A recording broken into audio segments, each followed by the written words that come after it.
సీతు ఏం చేస్తున్నావమ్మా? ఇది రాళ్ళతోని మట్టి పూస్తున్నా. కోడి పలిగిపోతుంది. హాయ్ అండి, చూడండి సీత చూడండి ఇటుక పెట్టతో మట్టి అట్లా తీస్తుందో. మేము కూడా ఇట్లా ఆడుకునే వాళ్ళం అండి చిన్నప్పుడు. ఇటుక పెట్టలతో మట్టితో రాళ్ళతో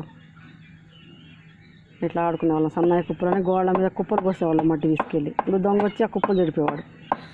ఇప్పుడు మా సీత ఇట్లా కొడుతుంటే మాకు అయ్యే గుర్తొస్తుంది.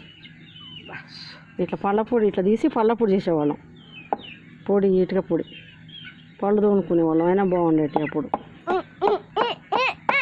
వా అంత గట్టి చేస్తాను. ఏం చేస్తున్నావురా? రావట్లేదు, పొడి రావట్లేదని. ఇక్కడ పెట్టు. ఇక్కడ ఏం పెట్టాలి? ఇది ఇక్కడ బొక్కలో పెట్టు. ఇట్లా చేసేవాళ్ళు. ఇట్లా ఆడుకుంటే అదొక ఆనందం. ఆయన అందుకని ఆడిస్తామండి. ఇట్లా కాసేపు ఆడుకొని ఇష్టం వచ్చినట్టు. ఇప్పుడు పిల్లలు ఆడతారండి మట్లో. అండి ఎట్లా ఆడుతున్నా చూడండి. అట్లా పూసుకుంటారు చేతులకి. వాళ్ళు అమ్మితే మొత్తుకుంటుంది. అయినా ఆడుకోవాలి. మట్టి స్పర్శ అమ్మ స్పర్శలాగా.